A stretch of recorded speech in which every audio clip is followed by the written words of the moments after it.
Hello, Gene Schwimmer here. Welcome to today's vlog. Got some big news today, which as usual may be old news because you're seeing this a day after I recorded it. Recording it Monday, you're seeing it on Tuesday. This is something that I'm actually pleasantly surprised to see that the mainstream media reported. I thought maybe they wouldn't report it because it's favorable to Trump and his foreign policy in the Middle East, and it's unfavorable in a way to Joe Biden, which I'm going to get to in a minute. Or unfavorable to Joe Biden, let's be accurate here, if he becomes president. The election is still being contested. I'll probably do a vlog on this pretty soon. But here's this headline, one of many I've seen, similar headlines today.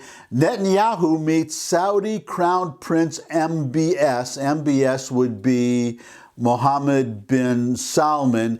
That's the Crown Prince of Saudi Arabia.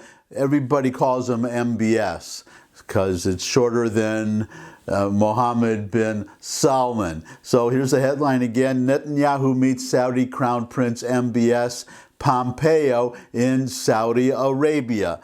Here's a couple of quotes from the article, and then I'll give you my comments. Should be short and sweet today, I hope, for a change. Prime Minister Benjamin Netanyahu and Mossad chief Yossi Cohen met with Saudi Crown Prince Mohammed bin Salman in Neom, Saudi Arabia on Sunday, Israeli sources confirmed. Netanyahu used a private plane belonging to businessman Udi Angel, which he has used for past diplomatic trips. The plane left Israel at 5 p.m. on Sunday and returned after midnight. The Israeli and Saudi sides discussed Iran and normalization, the Wall Street Journal reported, citing a Saudi source. So this is something that happens a lot, which actually irritates me a little bit, where one media outlet will do the actual footwork and report something, and then all these other outlets just kind of piggyback on what the original outlet did and just report what somebody else reported. Get off your rear ends, guys. Go out there and do your own original reporting. This story was there, I would hope, for everybody. Anyways, getting back to the article. Saudi Foreign Minister Prince Faisal bin Farhan denied the meeting took place on Twitter, saying only Saudi and American officials were present. Yet, Education Minister Yoav Gallant confirmed the meeting, calling it an, quote, amazing achievement, unquote, and, quote, a matter of great importance, unquote, in an interview with Army Radio. U.S. President Donald Trump mentioned the possibility that Saudi Arabia would join the Abraham Accords signed with other Gulf states, but soon after, reports came out at a generational divide, by which the 84-year-old King Salman remained loyal to the traditional Saudi position regarding normalization and the Palestinians, while the 35-year-old MBS supports open ties with Israel.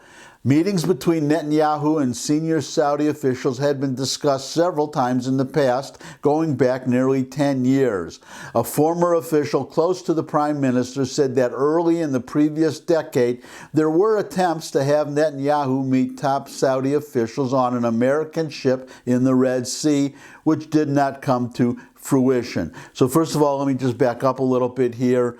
The normalization with the Palestinians that King Salman, the older potentate, wants, the actual king wants, is the traditional demand of a Palestinian state along the 67 borders, which are actually the 1949 armistice lines, the line where the fighting stopped in the 1948 War of Independence between Israel and several Arab states. That's never going to happen. So you have this younger generation, the MBS generation, saying that they just want open relations with Israel.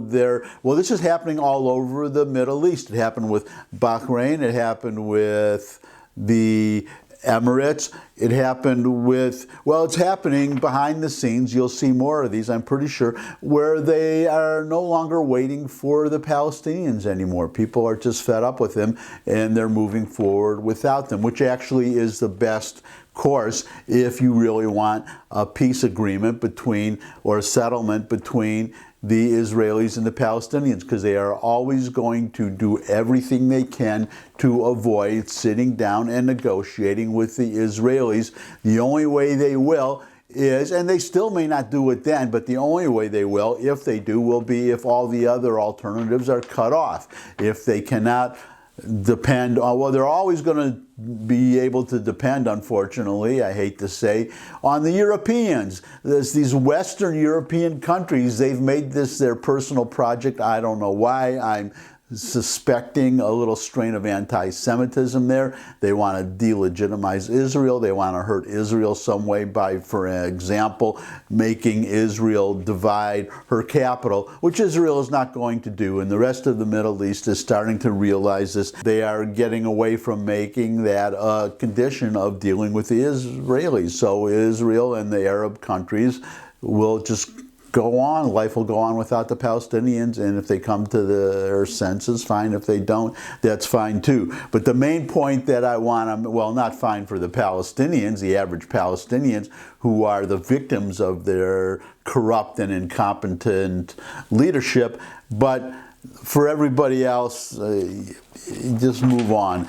And this brings me to my main point, though, talking about moving on, is that this, as I just read to you, that there have been talks going back nearly 10 years of opening relations between Israel and not just the Saudis, but all these other Arab countries, and nothing ever happened. Why is it happening now? Well, one reason, let's be perfectly fair, give credit where credit is due, is Donald Trump. Donald Trump, to his great credit, and he definitely does deserve credit and a Nobel Peace Prize, not that he's going to get it, of course, because he's a white conservative Republican, whereas if you're a black Democrat liberal like Barack Obama, you don't have to do anything, just be in office for 10 months or whatever it was, and then you get a Nobel Peace Prize. But all water under the bridge. The point is that Donald Trump, by changing his approach to, or America's approach to the Middle East completely, getting rid of this conventional wisdom that peace in the Middle East depended on solving the quote-unquote Palestinian problem, he took completely the opposite course, and he has been proven right. And that is why we are seeing this rapprochement happening now after 10 years of stasis. But there's another reason too, and that reason is Joe Biden. The prospect of Joe Biden becoming president, and if he becomes president, returning to this conventional wisdom, which is just another way of saying hanging the Israelis and the Arabs out to dry, talking to Iran to resurrect this Joint Comprehensive Plan of Action, JCPOA, that has failed so badly, to resurrect that. And again, this was a deal made between Iran and these Western European countries and the United States, with the participation to some extent of China and Russia, but without the participation of the Israelis or any of the Arab countries. In other words, nobody in the actual area had a seat at the table. The people who were at risk the most of a nuclear Iran, they were not even there. That is the main flaw, and Joe Biden wants to go back to that. So what are the Israelis and the Arabs doing? They are working together. They are meeting together. They realize they are risking being hung out to dry, and they are pretty much writing off the United States, expecting or not expecting the United States to help them against Iran, and possibly even proactively preventing the Arabs and the Israelis, especially the Israelis, who would attack Iran, trying to pressure them not to attack Iran, doing all the wrong things, the result being that Iran gets the nuclear bomb.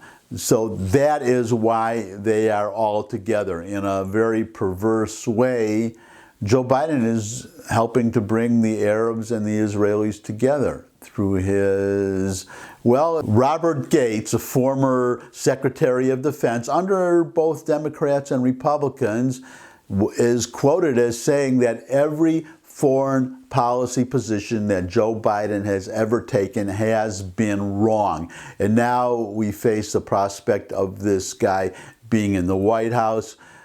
No wonder that the Israelis and the Arabs are concerned. Not panicked maybe yet, but that could happen too. So I'll just leave it there for today, except to say that, as always, I appreciate everybody spending time with me.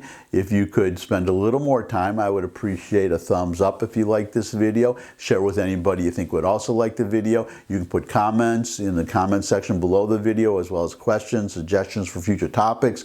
You could visit my music channel of original music. I have a link in the description, and also they're now available, my songs, on Spotify and I don't know, a whole bunch of these digital music sites where you can download my songs. Isn't that exciting? I can sense the excitement through the camera lens. And I guess I'll just, what's left, did I say subscribe? If you could subscribe, that would really be great. I love getting subscribers. But most of all, come back and see me again. I look forward to seeing all of you again. And until I do see all of you again, bye.